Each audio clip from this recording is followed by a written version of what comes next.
बंधुजनों, आज के व्यस्त और प्रतिस्पर्धा से पूर्ण वातावरण में कम से कम समय में अपने सनातनी भाई बहनों को सनातन धर्म से संबंधित सटीक और प्रामाणिक जानकारी प्रेषित करना हमारा प्रयास रहता है।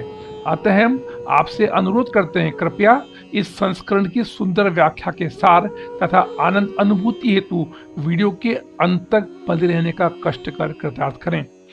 पुराणों के पिटारे से शास्त्रों की बात की श्रृंखला में हम बताना चाहते हैं कि प्राचीन भारत के दो संस्कृत महाकाव्यों रामायण और महाभारत में से महाभारत काव्य ग्रंथ विश्व के सबसे लंबे धार्मिक, पौराणिक, ऐतिहासिक और दार्शनिक ग्रंथों में से एक है। सनातन धर्म में जिसको पंचम वेद तथा साहित्य की सबसे अनुपम कृतियों में से एक माना जाता है। यह कृति महर्षि वेदव्यास द्वारा रचित प्राचीन भारत के इतिहास की एक विलक्षण गाथा है, जिसमें सनातन धर्म का पवित्रतम ग्रंथ भगवत गीता सन्निहित है तथा लगभग 1,10,000 श्लोक संकलित हैं। इस अनुपम काव्य के रचयिता वेदव्यास जी को इस काव्य की रचना करने में लगभग 3 वर्ष का समय लगा था। इस काव्य में वेदों, वेदांगों और उपनिषदों के गुह्यतम रहस्यों का निरूपण बहुत ही सुंदरता के साथ किया गया है। भक्तजनों, 18 दिन चलने वाले महाभारत युद्ध ने द्रौपदी की अवस्था को शारीरिक और मानसिक रूप से 80 वर्ष की उम्र जैसा कर दिया था। शहर में चारों ओर रुदन करती विधवाओं का बाहुल्य था। पुरुष इक्का दुक्का ही दिखाई पड़ रहे थे। चारों तरफ अनाथ, असहाय और असुरक्षित बच्चे घूमते दिखाई पड़ते थे और उन सभी को महारानी द्रौपदी हस्तिनापुर के भव्य महल में निश्चेष्ट बैठी हुई शून्य में निहार रही थी। तभी श्री कृष्ण द्रौपदी के कक्ष में दाखिल होते हैं। द्रौपदी कृष्ण को देखते ही दौड़कर उनसे लिपट जाती है। कृष्ण उसके सिर को सहलाते रहते हैं और रोने देते हैं। थोड़ी देर में कृष्ण द्रौपदी को स्वयं से अलग कर समीप के सिंहासन पर बैठा देते हैं। द्रौपदी कहती है, हे मधुसूदन, हे सखा, ये क्या हो गया? मैंने ऐसा तो नहीं सोचा था। प्रति उत्तर में कृष्ण कहते हैं, द्रौपदी, नियति बहुत क्रूर होती है। वह हमारे सोचने के अनुरूप नहीं चलती। वह हमारे कर्मों को परिणामों में बदल देती है। देखो ना द्रौपदी, तुम प्रतिशोध लेना चाहती थी, जिसमें तुम सफल हुई। तुम्हारा प्रतिशोध पूरा हुआ। सिर्फ दुर्योधन और दुशासन ही नहीं, सारे कौरव भी समाप्त हो गए हैं। अब तो तुम्हें प्रसन्न होना चाहिए।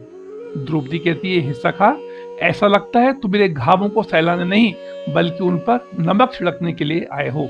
नहीं द्रौपदी, मैं तो तुम्हें वास्तविकता से अवगत कराने के लिए आया हूँ।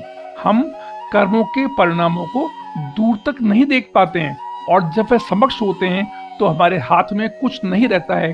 कृष्ण ने उत्तर दिया। द्रौपदी कहती है, हे चक्रधारी, तो क्या इस युद्ध के लिए पूर्ण रूप से मैं ही उत्तरदायी हूँ? नहीं द्रौपदी, तुम स्वयं को इतना महत्वपूर्ण मत समझो, लेकिन यह सत्य है कि यदि तुम अपने कर्मों में थोड़ी सी दूरदर्शिता और शालीनता रखती तो स्वयं इतना कष्ट कभी नहीं पाती। कृष्ण ने कहा। द्रौपदी कहती है, हे केशव, मैं कर भी क्या सकती थी? कृष्ण कहते हैं, सखी, तुम बहुत कुछ कर सकती थी। जब तुम्हारा स्वयंवर हुआ तब तुम कर्ण को अपमानित नहीं करती, उसे प्रतियोगिता में भाग लेने का एक अवसर देती तो शायद परिणाम कुछ और होते। जब माता कुंती ने तुम्हें 5 पतियों की पत्नी बनने का आदेश दिया तब तुम उसे स्वीकार नहीं करती तो भी परिणाम कुछ और होते। जब तुमने अपने महल में दुर्योधन को अपमानित किया था कि अंधे का पुत्र अंधा, अगर वह नहीं कहती तो तुम्हारा चीरहरण नहीं होता, तब भी शायद परिस्थितियां कुछ और होती। द्रौपदी, हमारे शब्द भी हमारे कर्म ही होते हैं और हमें प्रत्येक शब्द को बोलने से पहले तोलना बहुत जरूरी होता है, अन्यथा उसके दुष्परिणाम सिर्फ स्वयं को ही नहीं अपितु पूरे परिवेश को दुखी करते रहते हैं।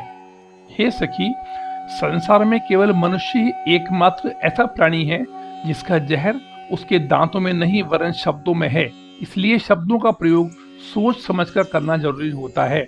बंधुजनों, आज के संस्करण में हमने अपने शब्दों, कर्म और उनके दुष्परिणामों की सुंदर विवेचना विलक्षण महाभारत महाकाव्य में वर्णित श्री कृष्ण और द्रौपदी के वार्तालाप के आधार पर करने का प्रयास किया है और हम आशा करते हैं कि आज का संस्करण भी आपको पसंद आया है।